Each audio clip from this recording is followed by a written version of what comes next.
Assalamu alaikum. Welcome to my channel. खौफ की दुनिया।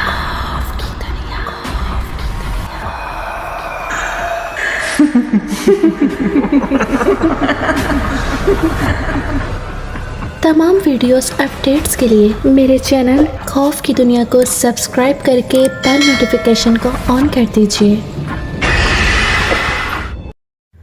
तो आप लोगों को मेरी इंस्टाग्राम आईडी शो हो रही होगी, तो आप लोग मुझे यहाँ फॉलो कर सकते हैं। तो आइए सुनते हैं किसी की ज़िंदगी पर बीती एक पुरस्कार कहानी। एक सच्ची आप बीती जो अपनी मिसाल आप है।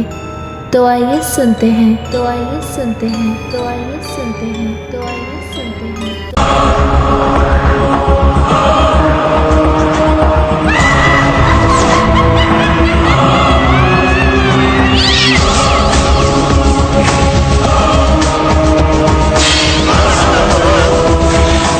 दिसंबर की एक सुबह मैंने अपने पास आए कुछ मेहमानों के साथ मसरूफ था कि मुझे अचानक से कॉल आई। दूसरी तरफ मेरे एक बहुत प्यारे ताल्लुक वाले शरीफ साहब, जो कि ना सिर्फ मेरे साथ बहुत बेतकल्लुफ़ भी हैं, हालांकि उम्र में मुझसे काफ़ी बड़े हैं और मुझे बदर पुत्र ही कहते हैं, लेकिन उनसे मेरा रिश्ता दोस्ती के करीब करीब है। इसकी वजह उनकी सादा तबीयत और दिल की अच्छाई है। शरीफ साहब चंद एकड़ के जमींदार होने के साथ साथ मांदरा भी हैं। मांदरा लफ्ज़ से शायद बहुत लोग ना वाकिफ हों।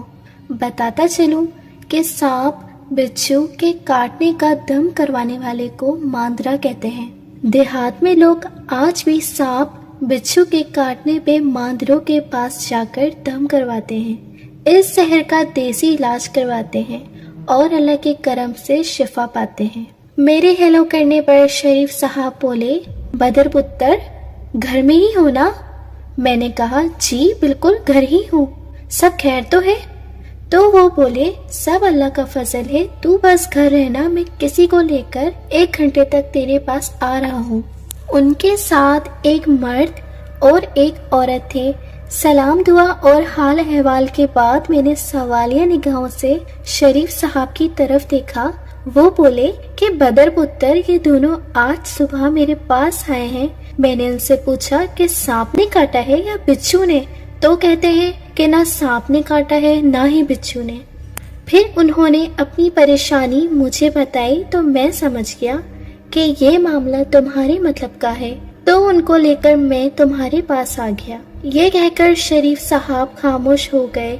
मैंने उस आदमी की तरफ देखा जो मेरी तरह खामोशी से शरीफ साहब की बात सुन रहा था। तो उन्होंने खनकार कर गला साफ किया और बोले कि मैं आपको सारी बात तफसील से बताता हूँ। मेरा नाम रब नवाज है, हम दोनों मियाँ बीवी हैं। इन्होंने 7 बेटी खातून की तरफ इशारा किया। हमसे जुड़ी परेशानी हमारे दादा अब्बा के वक्त से शुरू हुई। मेरे वालिद साहब मेरे दादा अब्बा की इकलौती औलाद थे। अभी वालिद साहब की उम्र 10 साल थी कि मेरे दादा के साथ ये वाक़या पेश आया। हुआ इस तरह कि दादा अब्बू एक गांव में रहते थे और एक जमींदार के यहाँ इसके जानवरों को चारा डालने की नौकरी करते थे। दादा अब्बू का घर गांव से थोड़ा हटकर था। घर के इर्द गिर्द दरख्तों के झुंड थे। एक दिन इस जमींदार ने एक बीमार भैंस तोहफे में मेरे दादा को दे दी। दादा दादी ने इस भैंस की खूब सेवा की। अल्लाह का करम हुआ और वो भैंस ठीक हो गई। भैंस ने दूध देना शुरू कर दिया था। घर दूध की और घी की फरावानी हो गई थी। इन दिनों कोई भी दूध नहीं बेचता था, सब दूध बेचना गुनाह समझते थे। हुआ इस तरह कि एक दिन जब दादी दूध निकालने गई तो भैंस का दूध का एक कतरा भी ना निकला। दादी बहुत हैरान हुई। शाम को दूध निकाला गया। हैरानी ये कि अगले दिन फिर सुबह दूध नहीं निकला। दादा दादी शक में पड़ गए कि रात को शायद कोई चोरी दूध निकाल जाता है। इस रात दादा ने रात जागते गुजारी और दादा का शक सही निकला। सहर से भी पहले दादा ने भैंस के बोलने की आवाज सुनी। दादा अब्बू खामोशी से भैंस की तरफ बढ़े। अंधेरा कुछ खत्म हो रहा था। दादा अब्बू ने भैंस के पास गौर से देखा तो उन्हें एक नौजवान लड़का भैंस के पास बैठा नजर आया। दादा अब्बू थोड़ा और आगे बढ़े तो देखा वो नौजवान भैंस का दूध पी रहा था। दादा ने गुस्से से उसे ललकारा। दादा अब्बू की आवाज सुनते ही वो नौजवान चौंक कर पीछे हटा और उठकर सर पर दौड़ लगा दी और घर की दीवार फलांग गया। दादा अब्बू ने बात सुबह पे छोड़ दी कि सुबह जमींदार को बताकर गांव से इस बंदे को ढूंढूंगा। दादी भी आवाज सुनकर उठ चुकी थी। दादा ने सारी बात उसे बताई। दादी बोली, अच्छा जाने दो, किसी भूखे का पेट भर गया होगा, यही बात है। सारी रात जागने की वजह से दादा की तबीयत कुछ बेहतर ना थी। तबीयत की खराबी की वजह से दादा अब्बू जमींदार के घर ना जा सके और काम से छुट्टी कर ली। इस दिन दोपहर के वक्त घर के दरवाजे की कुंडी खटखटाई।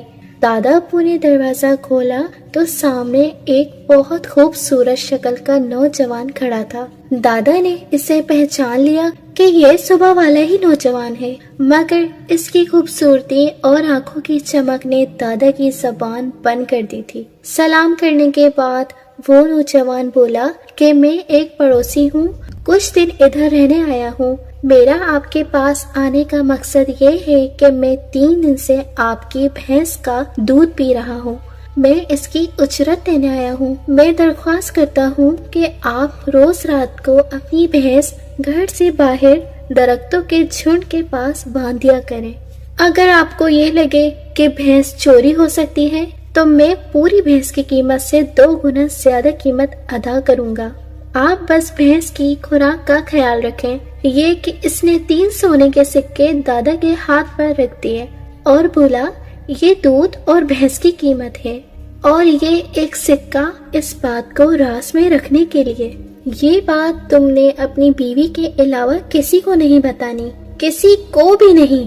मैं जब यहाँ से जाऊंगा तो तुम्हें और भी इनाम दूंगा। वापस मुड़कर दरख्तों के झुंड की तरफ चला गया। दादा अब्बू जो हैरानी से सिक्के हाथ में पकड़े इस खुश शक्ल नौजवान को देख रहे थे, इस नौजवान की नजरों से ओझल होने के बाद हैरानी भरी खामोशी के साथ दरवाजा बंद करके वापस मुड़े।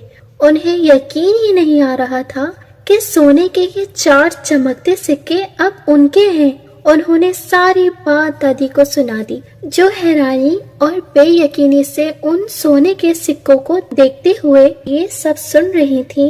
खुशी से बोली कि सोच क्या रहे हो, जल्दी से जाकर भैंस को दरख्तों के झुंड में बांध दो।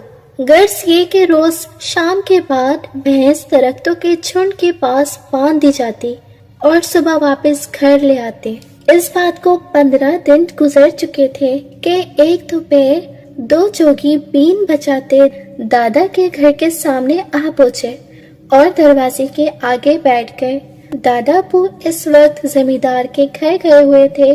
दादी ने दरवाजा खोलकर जोगियों को खैरात दी, जो के दुआ देने लगे। एक जोगी बोला, अगर रोटी मिल जाए तो बड़ी मेहरबानी होगी।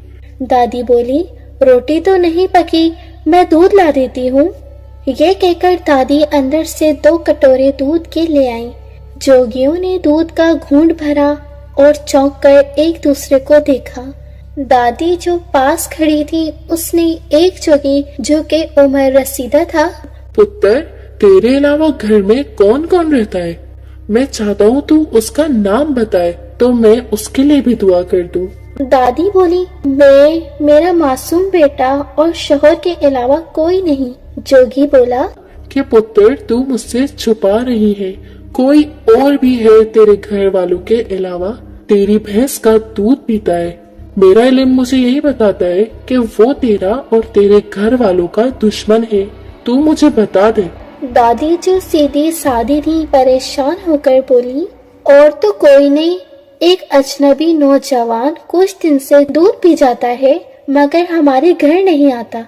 ये सुनकर दोनों जोगी एक दूसरे को देखकर मुस्कुराए। वही बूढ़ा जोगी बोला, वो कब आता है? तो दादी ने उसे वक्त बता दिया। जोगी बोला, वो इंसान के रूप में कोई भला है। तू हमें इजाजत दे कि हम झुंड में छुप जाएं, और जब वो आए तो हम उसे पकड़ लें। सादा सी औरत चालाक जोगी की बातों में आ चुकी थी। उसने इस बात की इजाजत दे दी, बल्कि 4 पाई भी डाल दी कि इस पर सुकून से बैठे, मैं तुम लोगों के लिए खाना बनाती हूँ। इधर दादा अब्बू जमींदार की भैंसों को चारा डालने में मसरूफ थे कि दादा को इनके नाम की पुकार सुनाई दी। उन्होंने मुड़कर देखा तो इनको वही नौजवान खड़ा दिखाई दिया। दादा इसे देखकर खुश हो गए। नौजवान ने कहा, मैं तुमसे बहुत जरूरी बात करने आया हूँ। मैं इंसान नहीं हूँ, मैं एक सांप हूँ और अपनी उम्र पूरी करके रूप बदलने पे अब कादिर हूँ। तुम जानते हो, ये सावन का महीना है। इस महीने मेरी मजबूरी है, मैंने हवा में रहना है, इसलिए मैं तुम्हारे घर के पास दरख्तों के झुंड में रह रहा हूँ। बहुत से जोगी काफी अरसे से मेरे पीछे लगे हुए हैं। मैं बस इस महीने कमजोर होता हूँ। इस इलाके के जोगी मेरी बू सूंघ चुके हैं, वो मुझे ढूंढ रहे हैं। बदकिस्मती से वो तुम्हारे घर आ पहुंचे और चालाकी से तुम्हारी बीवी से मेरे बारे में सब कुछ उगलवा लिया, और अब वो सहर होने का इंतजार करेंगे कि मैं दूध पीने आऊं तो वो मुझे पकड़ ले। मगर जब तक सहर होगी मैं बहुत दूर चला जाऊंगा। मैंने वादा किया था तुमसे कि जब जाऊंगा मैं तुम्हें इनाम दूंगा। घर के सामने एक शीशम का पेड़ है। इस शीशम के पेड़ के पास एक सुराख है। परसों जुम्मे के दिन फजर की नमाज के बाद अपनी भैंस का थोड़ा सा दूध इस सुराख में डाल देना, और ये कपड़ा जैसे तुम्हें कोई आवाज आए इस सुराख के मुंह पर डाल देना और वापसी चले जाना। तुम्हारा इनाम तुम्हें मिल जाएगा। आप घर वापस जाकर कल सुबह तक अपनी बीवी से या जोगियों से कोई बात ना करना, ताकि मैं तब तक दूर चला जाऊं। तुम्हारी बीवी के बजाय अगर ये गलती तुमने की होती तो मैं तुम्हें सजा देता, मगर तुम बेकसूर हो। इनाम पाकर अपनी बीवी बच्चों के साथ यहाँ से किसी दूर दराज के मकाम चले जाना। अब यहाँ तुम्हारा रहना बेहतर नहीं। यह कहकर वो नौजवान मुड़ा और चला गया। दादा अब्बू जो हैरानी से खड़े सब सुन रहे थे, शर्मिंदगी परेशानी से इसे जाता देखते रह गए। उन्होंने कपड़े को देखा। ये एक सुर्ख रंग का रुमाल साइज कपड़ा था। उन्होंने इसे लपेट कर जेब में रख लिया। दादा अब्बू समझदार इंसान थे, सारी बात समझ चुके थे। मुख्तसर ये, इस दिन दादा अब्बू जानबूझ के शाम के वक्त वापस आ गए। दादी बड़ी बेचैनी से दादा का इंतजार कर रही थी। दादा को देखते ही सारी बात झट से सुना दी और कहा, मैं तो डर के मारे आज भैंस बांधने भी नहीं गई। जोगी बाबा को भैंस खोल कर दी और उन्होंने वहाँ बांध दी। आप जोगी बाबा को मिल लो। मगर दादा अब्बू ने थकावट का बहाना बनाकर इनकार कर दिया। अगली सुबह दिन चढ़े जोगियों ने दरवाजे पर आवाज लगाई कि नाश्ता पानी दे दो। दादा जो आज जमींदार के घर काम करने ना गए थे, दरवाजा खोला और बड़े गुस्से से जोगी को कहा कि जितना जल्दी हो सकता है यहाँ से चले जाओ, वरना पूरा गांव इकट्ठा करके सजा दिलवाऊंगा। तुम पहले लोगों के घर में सांप छोड़ते हो, फिर पकड़ते हो और उनसे मुआवजा लेते हो। चले जाओ यहाँ से, भाग जाओ। पता नहीं क्या उल्टी सीधी बात सुनाकर तुमने मेरी बीवी को परेशान कर दिया है। चालाक जोगी आगे से हंस दिया और बोला, आ गया ना तू भी बहकावे में। आज वो दूध पीने जब नहीं आया तो मैं समझ गया था कि कुछ गड़बड़ है। अब सुन, मैं कई सालों से इसका पीछा कर रहा हूँ। वो रूप बदलने में माहिर है, मेरे बड़े काम आएगा। बड़ी मुश्किल से इसकी बू पाकर मैं इसके सिरे पे पहुंचा था कि मगर तूने मेरा सारा काम बिगाड़ दिया। जोगी ने जेब से हल्दी नुमा पाउडर सा निकाल कर दादा अब्बू के आगे हवा में उछाल दिया और कहा, जा, आज के बाद तेरे एक बेटे के अलावा और औलाद न होगी, और ना ही इसके आगे औलाद से ज्यादा होगी, और ये सिलसिला तेरी 7 नस्ल तक चलेगा। दादा अब्बू ने ये सुनकर तहम्मुल से कहा, तू जाता है या मैं आवाज दूंगा गाँव वालों को। जोगी बड़बड़ाता हुआ अपने साथी को लेकर चला गया। दादा अब्बू ने दादी से भी काफी नाराजगी का इजहार किया। शाम को दादा अब्बू ने शीशम के दरख्त के पास जाकर सुराग ढूंढने की कोशिश की, मगर सुराग का निशान तक न था। जुम्मे वाले दिन दादा अब्बू ने फजर की नमाज अदा की और शीशम के दरख्त के पास चले गए। वहां इधर उधर देखा तो दरख्त के पास एक काफी खुला सुराग नजर आया। दादा अब्बू ने इस सुराग में भैंस का दूध जो वो गिलास में भरकर साथ लाए थे, इस सुराग पर गिरा दिया। दूध गिराते ही सुराग में से अजीब सी भिनभिनाहट की आवाजें आने लगी। दादा जो हैरानी और खौफ से ये आवाज सुनने में मसरूफ थे, भूल गए कि नौजवान ने इनको कहा था कि जब आवाज आए तो कपड़ा सुराग पर डाल देना। इस लम्हे अचानक से काले भेड़ सैकड़ों की तादाद में सुराग से बाहर निकलने लगे। भेड़ों की निकलने की और भिनभिनाहट की आवाज बहुत तेज थी। जब काफी देर भीड़ निकलने के बाद उनकी रफ्तार और तादाद में कमी आने लगी, जो बहुत खौफजदा खड़े हुए थे, चौंक कर वो कपड़ा सुराग में फेंक दिया। कपड़ा फेंकने की देर थी, भीड़ निकलना और भनभनाहट की आवाज आना एकदम बंद हो गई। दादा ने डर के मारे घर की तरफ दौड़ लगा दी। घर पहुंचकर ऊपर की तरफ देखा कि भेड़ों का गोल होगा, मगर कुछ भी नहीं था। सुबह दिन चढ़े दादा अब्बू हिम्मत करके दोबारा शीशम के दरख्त के पास गए। कपड़ा वहीं पड़ा था। डरते डरते कपड़ा उठाया तो देखकर हैरान रह गए कि वहाँ काफी मिकदार में सोने के सिक्के पड़े हुए थे और सुराग का नामो निशान तक न था। खुशी खुशी कांपते हाथों से वो सोने के सिक्के उठाए और घर की राह ली। मुख्तसर ये कि दादा अब्बू ने वो इलाका छोड़ दिया।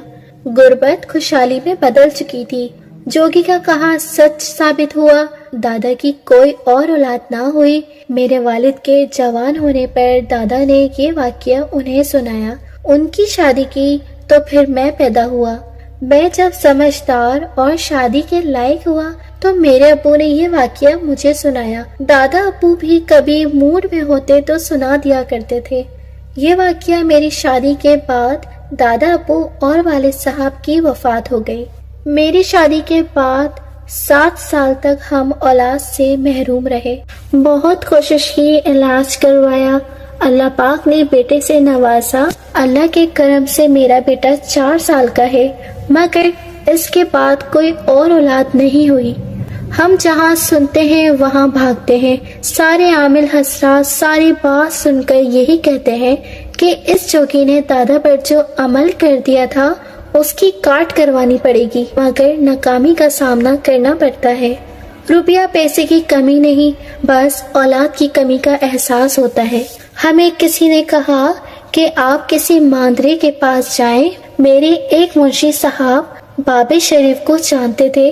उन्होंने उनका बताया। उन्होंने सारी बात सुनकर आपका जिक्र किया और अब आपके पास बैठे हैं। ये कहकर वो साहब खामोश हो गए।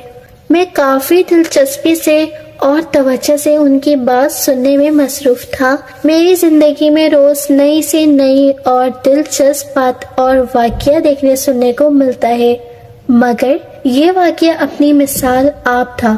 मैंने उनको तसल्ली दी कि आप नाश्ता करें, चाय पिए, फिर देखता हूँ कि क्या मामला है। मैंने उनके नाम वगैरह, जिनमें दादा दादी के नाम भी शामिल थे, लिख लिए। उनके नाश्ता करने के दौरान मैं इस सारे मामले की मालूमात ले चुका था।